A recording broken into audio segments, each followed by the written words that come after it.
Hello everyone, मैं हूं रोहित। स्वागत है आप सबका जीनियस क्लासेस में। आज हम करने वाले हैं टॉप 25 ईडियम्स एंड फ्रेजेस जो मोस्टली एग्जाम्स में रिपीट होती रहती हैं। स्टार्ट करने से पहले अगर आप हमारे चैनल पर नए हैं तो हमारे चैनल को सब्सक्राइब कीजिए और बेल नोटिफिकेशन को भी ऑन कर लीजिए ताकि आने वाली वीडियो की नोटिफिकेशन आपको इंस्टेंट मिलती रहे। आप हमारे टेलीग्राम, इंस्टाग्राम और फेसबुक से भी जुड़ सकते हैं। इन सब का लिंक आपको डिस्क्रिप्शन में मिल जाएगा। तो चलिए स्टार्ट करते हैं आज के फर्स्ट क्वेश्चन से। देखिए फर्स्ट क्वेश्चन है ब्लाइंड एले। आपको ये बताना है कि ब्लाइंड एले जो ईडियम है इसका मीन क्या होता है। देखिए ब्लाइंड का मीन होता है अंधा और एले का मीन होता है गली, यानी कि अंधी गली। लेकिन ईडियम्स में आपको पता होगा कि ओनली स्टेटमेंट से हमें मीनिंग का पता नहीं चलता है, हमें इसका रिलेटिव मीनिंग लेना होता है। तो देखिए इसके ऑप्शंस को देखते हैं पहले क्या क्या दे रखा है। Blindness due to the old age, यानी कि बुढ़ापे के कारण अंधा हो जाना। ए डार्क रूम, यानी कि एक अंधेरा कमरा। अनप्रॉफिटेबल एक्शन, मतलब कुछ हानि वाला काम करना।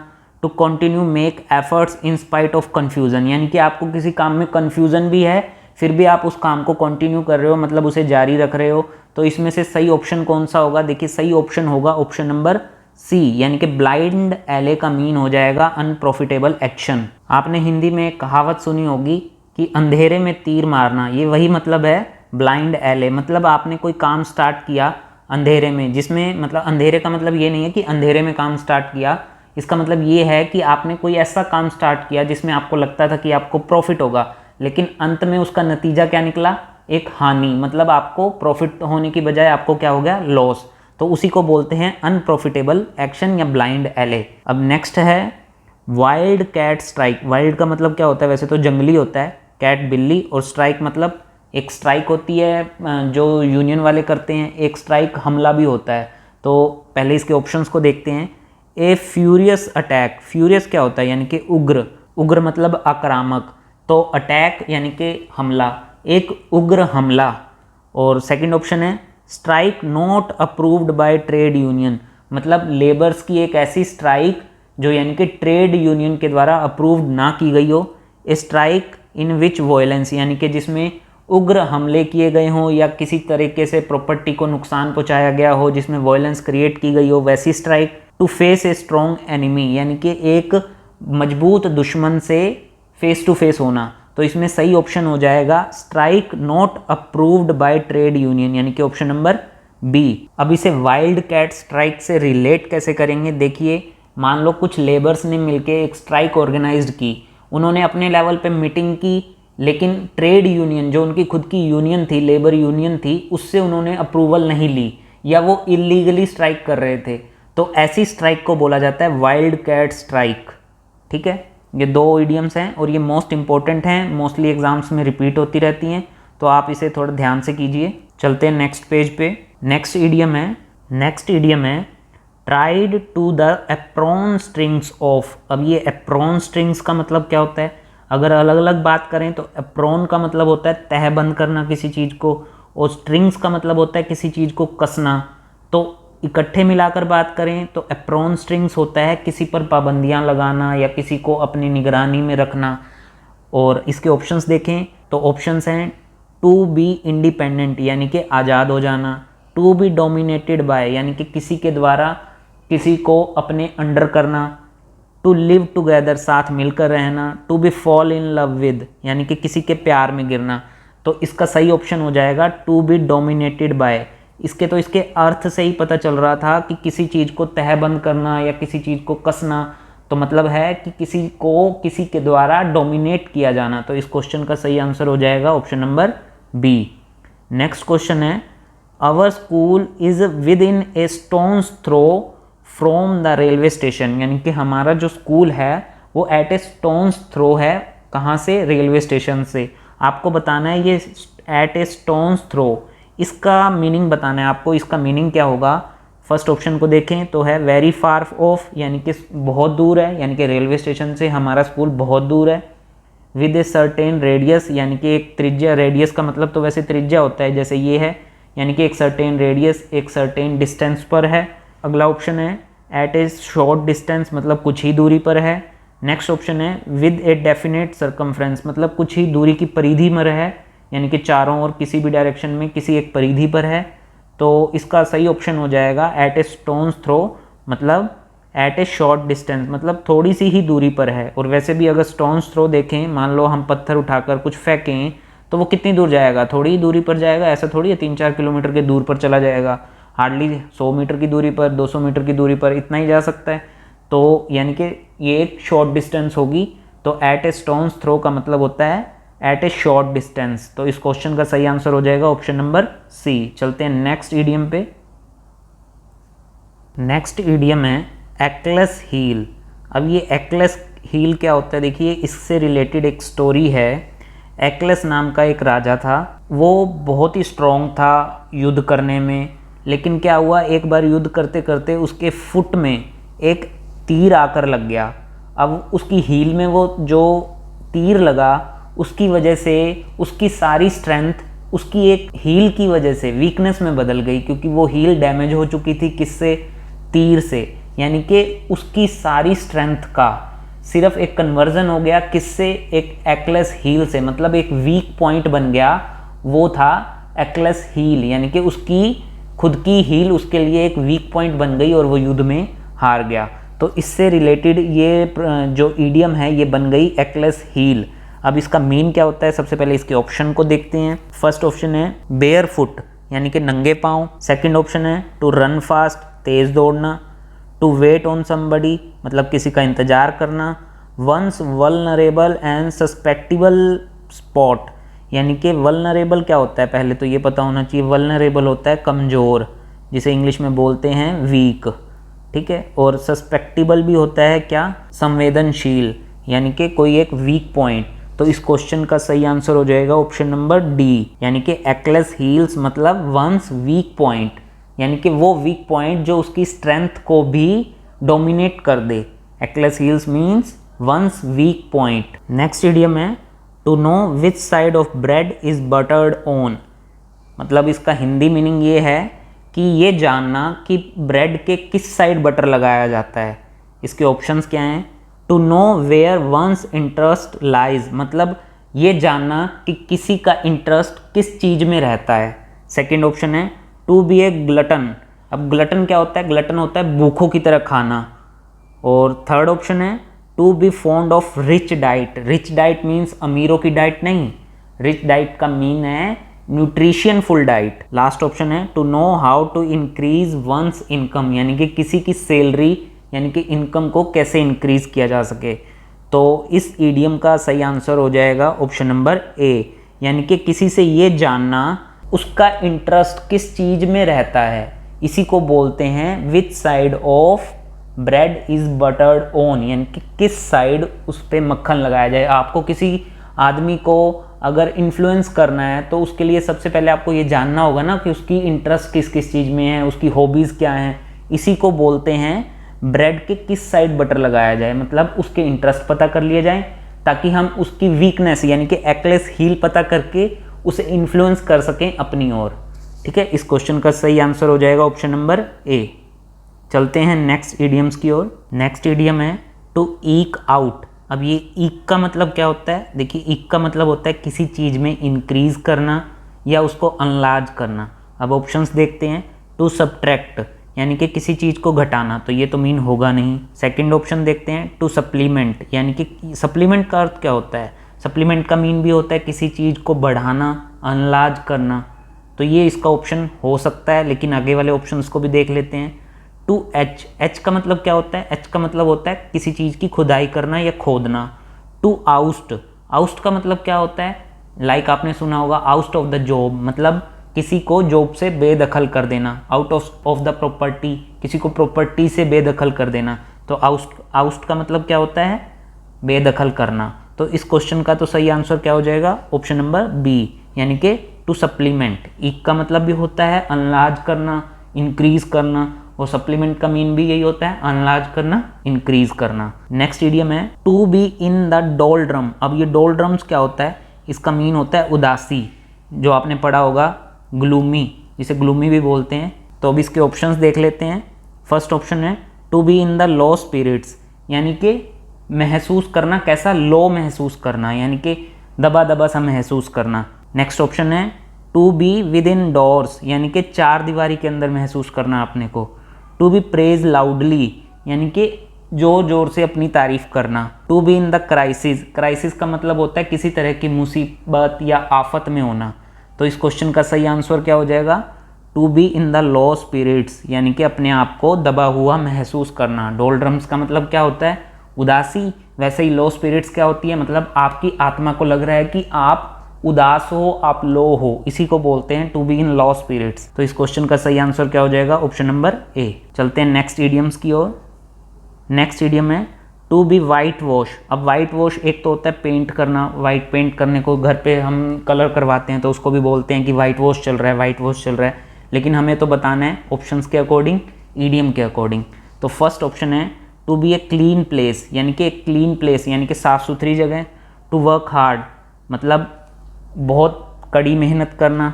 टू रिट्राइव डैमेज्ड रेप्यूटेशन मतलब एक ऐसी रेप्यूटेशन जो कि डूब चुकी है उसको रिट्राइव करना, मतलब उसको वापस उभारना। टू यूज़ कॉस्मेटिक्स, अब कॉस्मेटिक्स तो आपको पता ही होगा, साज सज्जा का सामान जो गर्ल्स यूज़ करती हैं उसको बोला जाता है कॉस्मेटिक्स। तो इस क्वेश्चन का सही आंसर क्या हो जाएगा? ऑप्शन नंबर सी यानी कि जो रेप्यूटेशन आपकी डूब चुकी थी उसको उभारने की कोशिश करना। Means to retrieve damage reputation is called white wash. तो इस क्वेश्चन का सही आंसर हो जाएगा option number C. Next idiom है to keep an open mind. Open mind हम अपनी डेली लाइफ में बहुत यूज़ करते हैं कि ओपन माइंड रहो, ओपन माइंड रहो। अब इस ओपन माइंड का मतलब क्या होता है इसे ऑप्शन से देख लेते हैं। टू रिमेंबर मतलब याद रखना। टू फॉरगॉट मतलब भूल जाना।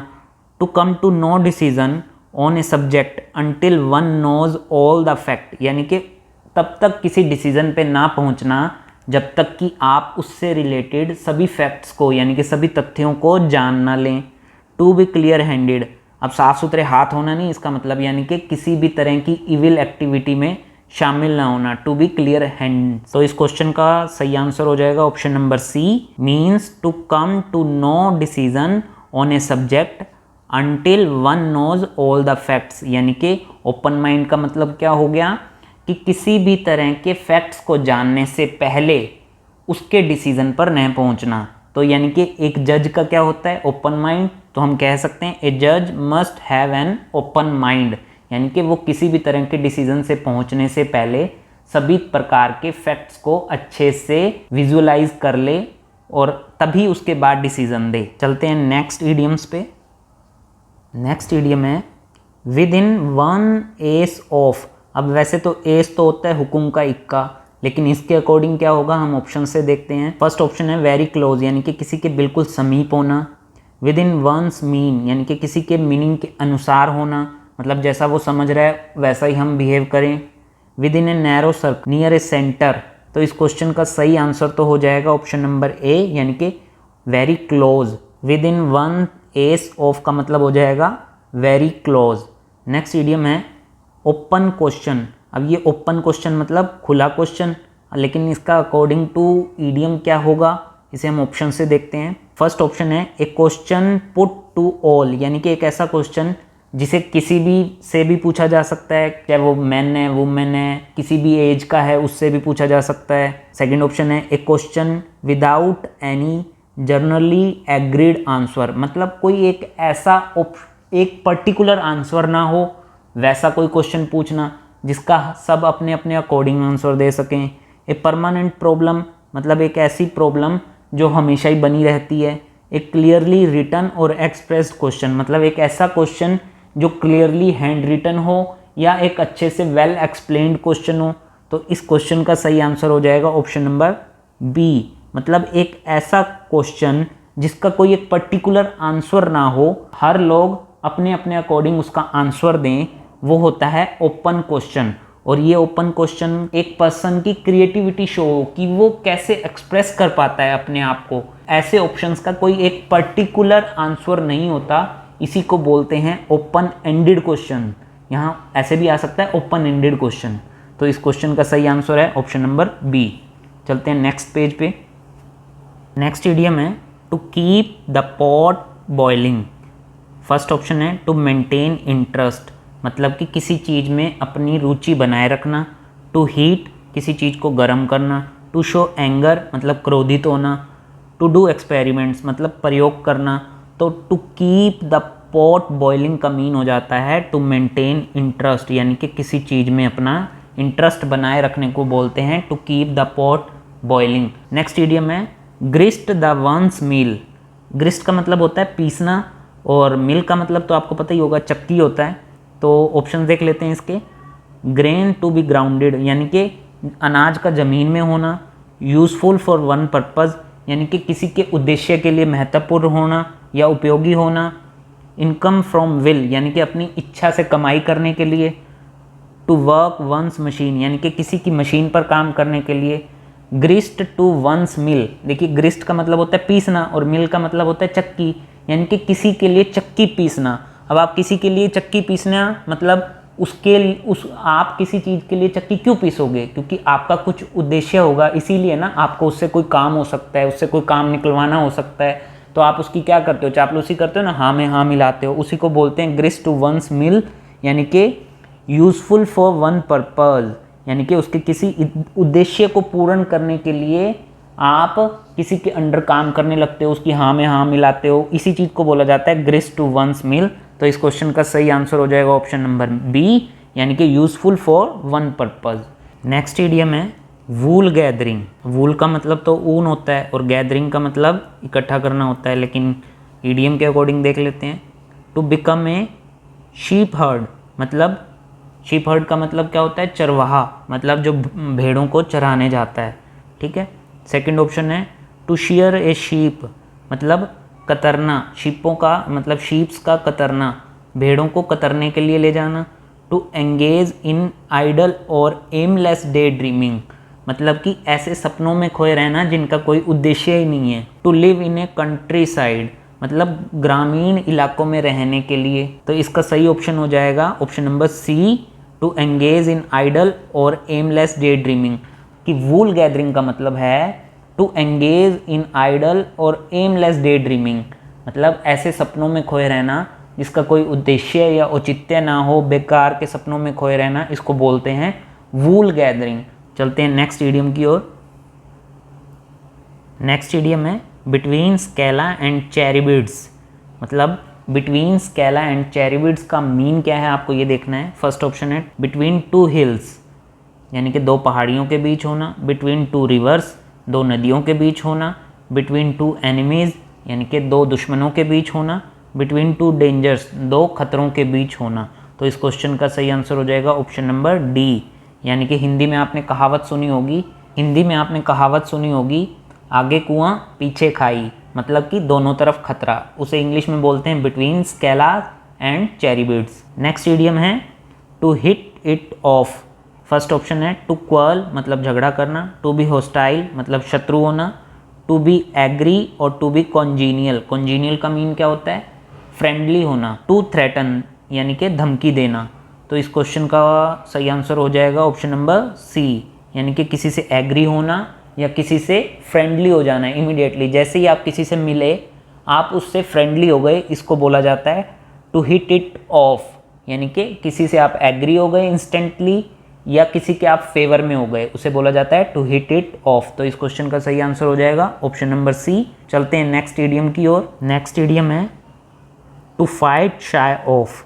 फर्स्ट ऑप्शन है to keep aloof from, to fight socially wills, to be hold, to be fight and win.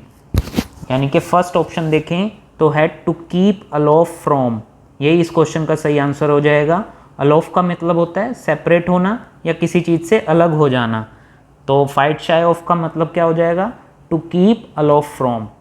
Next idiom है हैब्सटेंस चॉइस। अब ये हैब्सटेंस चॉइस क्या होता है और ये बहुत एग्जाम में रिपीट होती है, तो इसे ध्यान से समझिए। लॉयन शेयर, फर्स्ट ऑप्शन है लॉयन शेयर मतलब शेयर का हिस्सा। द बेस्ट चॉइस मतलब जो भी आपके पास है उसमें best choice. Options of taking the one offered और नथिंग मतलब जो आपके सामने मौजूद है वो केवल एक ही है, या तो उसे लो या ना लो। और लास्ट ऑप्शन है द लास्ट चांस मतलब आपके लिए आखिरी मौका। देखिए हैब्सटेंस चॉइस का मतलब क्या होता है इसे समझिए। मान लो आपके सामने एक ही रास्ता अवेलेबल है, इसके अलावा कोई रास्ता है ही नहीं, तो आपके पास चॉइस का कोई ऑप्शन ही नहीं है। आप जाएंगे तो या तो इसी रास्ते से जाएंगे या नहीं जाएंगे। तो इसका मतलब क्या हो गया, option of taking once offered, यानी कि आपको एक ही चीज़ ऑफर की जा रही है, या तो आप उसे ले लीजिए नहीं तो उसे छोड़ दीजिए, मतलब आपके पास चॉइस नहीं है। इस कंडीशन को क्या बोला जाता है, हैब्सन चॉइस, मतलब किसी भी तरह की चॉइस है ही नहीं आपके लिए, तो कंपल्शन है, उसको टेक ओवर कर लो या तो फिर रहने दो। इसी को बोलते हैं हैब्सन चॉइस। चलते हैं नेक्स्ट इडियम की ओर। नेक्स्ट इडियम है इन वोग। अब वोग का मतलब अगर आपको पता है तो आप इस क्वेश्चन को ईजिली टिक कर सकते हैं, हम फिर भी इसे देख लेते हैं। फर्स्ट ऑप्शन है इन फैशन, मतलब जो करंट फैशन में है उसके लिए। फेयर, बिना किसी भेदभाव के, यानी कि अनबाइज्ड, आपने सुना होगा फेयर डिसीजन, मतलब बिना किसी भेदभाव के निष्पक्ष होकर कोई डिसीजन देना। स्मूथ क्या होता है, स्मूथ होता है यानी कि बिल्कुल एक चिकनी सी सतह, स्मूथ सरफेस होता है जैसे। टोटल एब्सेंस, मतलब बिल्कुल ही अनुपस्थित। तो इस क्वेश्चन का सही आंसर हो जाएगा ऑप्शन नंबर ए, यानी कि इन फैशन। जैसे हम कहते हैं कि एक फटी हुई जीन आजकल फैशन में है, तो हम ऐसे बोल सकते हैं फटी हुई जीन वोग में है, इसे ही बोलते हैं करंट फैशन। नेक्स्ट इडियम है 3R। आपको बताना है कि ये 3R क्या है, मतलब R, R और R ये क्या है। फर्स्ट ऑप्शन है रेडियोग्राम, रेडियोग्राफ और रेडियो टेलीस्कोप। सेकेंड ऑप्शन है rebel, rattle, razzle. Third option है reading, writing and arithmetic. Last option है रेल, रडार और राफ्ट। तो इस क्वेश्चन का सही आंसर हो जाएगा option number C, reading, writing and arithmetic. चलते हैं नेक्स्ट इडियम की ओर।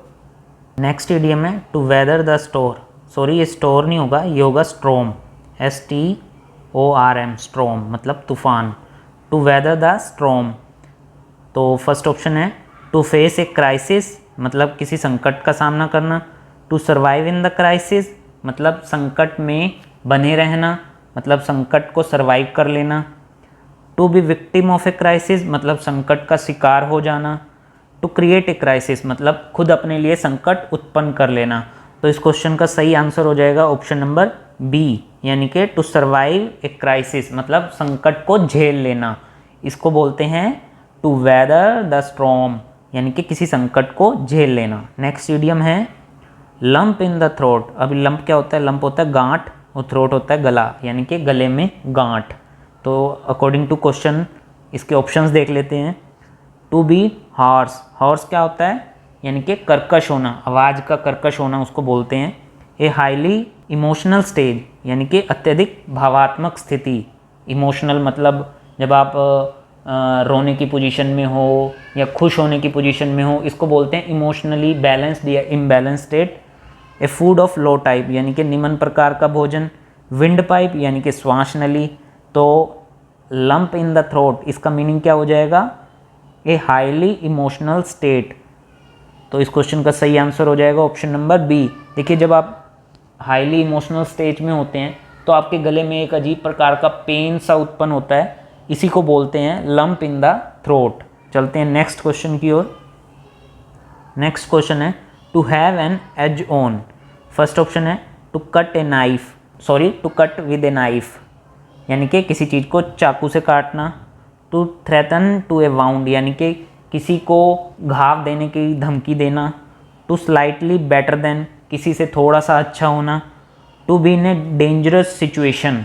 अब देखिए एज का मीन क्या होता है, एज का मीन होता है किनारा, यानी कि आप किनारे पर हैं, यानी कि आपसे कोई थोड़ी सी ही पीछे है, आप किनारे पर ही हैं, आपसे कोई थोड़ी सी ही पीछे है। तो इसका सही ऑप्शन हो जाएगा स्लाइटली बेटर देन, यानी कि कोई आप उससे थोड़ा सा ही बेटर हैं। ठीक है, तो इस क्वेश्चन का हो जाएगा आंसर ऑप्शन नंबर सी। ये थे आज के हमारे टॉप 25 ईडियम्स। अगर आपको वीडियो पसंद आई हो तो हमारी वीडियो को लाइक कीजिए और अपने फ्रेंड्स के साथ शेयर कीजिए। अगर आप हमारे चैनल पर नए हैं तो हमारे चैनल को सब्सक्राइब कीजिए और बेल नोटिफिकेशन को भी ऑन कर लीजिए। हम आपके लिए ऐसी नई नई वीडियो लाते रहेंगे और यूज़फुल कंटेंट प्रोवाइड करते रहेंगे। तो बने रहिए हमारे साथ नेक्स्ट वीडियो के लिए। मिलते हैं नेक्स्ट वीडियो में, तब तक के लिए जय हिंद, जय भारत।